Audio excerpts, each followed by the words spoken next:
Hello दोस्तों, आज ratio और समानुपात के कुछ सवाल देखेंगे।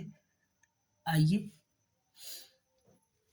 कुछ क्वेश्चन देखते हैं। जैसे कि कोई धनराशि एक्स वाई तथा जेड के अनुपात में 2:5:7 के अनुपात में बांटी गई है। यदि एक्स और वाई के भागों में 1500 का अंतर हो तो वाई का भाग क्या है। पहले टोटल भाग निकालेंगे हम। तो ये 2/14 हो जाएगा, टोटल 14 हो रहा है। ऐड करने पर 5/14 हो जाएगा, 7/14। इसको हम काट देंगे तो 1/2 और 1/7 हो गया। तो हमको ये एक्स का पार्ट लेना है और ये वाई का पार्ट लेना है। तो 1/7 और 1/2 आया था। ये इनका अंतर बताया गया है 1500 यहाँ पर। तो कैसे करेंगे इसको, 14 हो जाएगा एलसीएम में। उसके बाद 7 - 2, 7 1 7। उसके बाद इधर 1500, इसको 5/14, 5 से इसको काटेंगे, 5 3 जा यानी 300 आ गया। अब फिर 14 का मल्टीप्लाई हो जाएगा यानी 4200 आ गया। 100 है, ओके। ये टोटल पार्ट आया है, टोटल पार्ट इसका। अब हमको निकालना कौन सा है, वाई का भाग निकालना है। वाई का क्या था, वाई की जगह पे 5/14 है, तो 5/14 टोटल पार्ट को यहाँ पे रखेंगे, इसी में से निकलेगा। अब इसको हम काट देंगे, 14 3 42, 14 से 3 बार में ये कट गया यानी 300 आ गया। तो 3 5 3 जा 15 यानी 1500 वाई का पार्ट आ गया। वाई का भी पार्ट 1500 है। तो ये आंसर हो गया हमारा, ओके। आइए नेक्स्ट क्वेश्चन पे चलते हैं। ये देखिए, एक थैले में 20 10 तथा 5 के नोट 3 4 5 के अनुपात में हैं। यदि थैले में कुल धन 1000 है तो 5 के नोटों की संख्या बतानी है, ओके। आइए सॉल्व करते हैं। तो सबसे पहले देखते हैं 20 10 और 5 के नोट किस अनुपात में है, 3 4 एंड 5। तो 20 को हम क्या लिख सकते हैं, फ्रैक्शन में 1/5।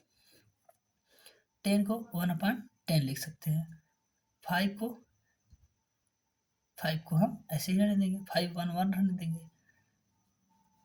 उसके बाद इधर अनुपात का इसमें हम मल्टीप्लाई कर देंगे। जैसे 3 का मल्टीप्लाई, यहाँ 4 का मल्टीप्लाई, यहाँ 5 का।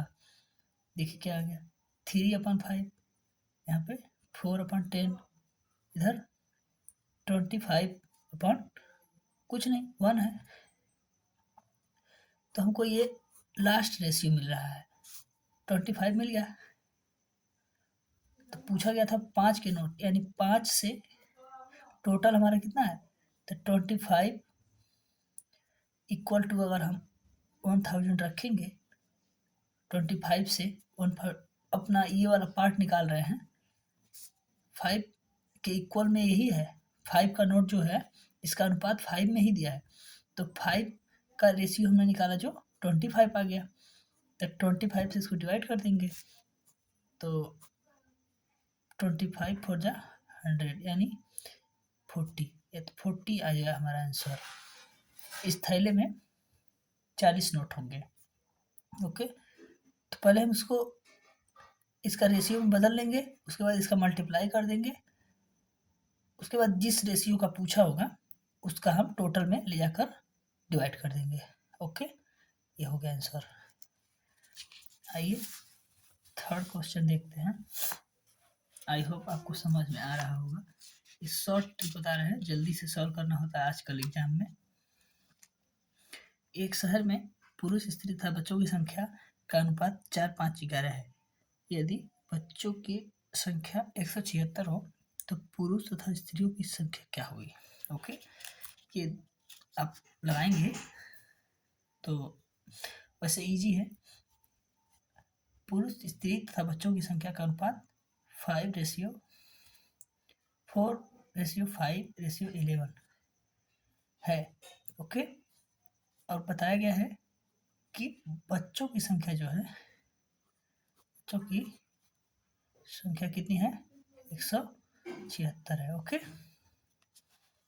कितनी है बच्चों की संख्या, 176 है। तो बच्चों की संख्या का अनुपात तो 11 है। जैसे देखिए क्रम से देखिए, पुरुष के लिए 4 हो गया, स्त्री के लिए 5 हो गया, और बच्चों की 11, अनुपात में तो 11 दिया है लेकिन संख्या में 176। तो 176 को हम अगर 11 से डिवाइड कर दें तो कितना आ रहा है, 11 1 जा 11, और 11 6 जा 66। ओके, 16 आ रहा है। यानी अगर 11 में 16 का मल्टीप्लाई किया गया है तो 176 आया है। ओके, ये 176 कहाँ से आया है, 11 का ये 16 से मल्टीप्लाई किया गया है। तो हमको अब जो पूछेगा निकाल सकते हैं आराम से। जैसे स्त्रियों की संख्या, पुरुषों की संख्या पूछा है, तो स्त्री की संख्या का अनुपात 5 है, तो 16 है ये आया है जो 16 इंटू 5 करेंगे, स्त्रियों की संख्या 80 आ गई। ओके, और पुरुष की संख्या भी पूछा है, पुरुष का तो हमको मालूम है 4 है, अनुपात है, तो 16 इंटू 4 कर देंगे।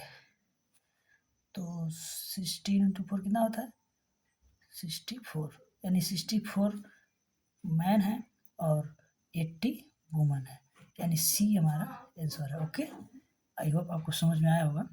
तो ऐसे ही ट्राई करते रहिएगा और लाइक सब्सक्राइब जरूर कर लीजिएगा जो है।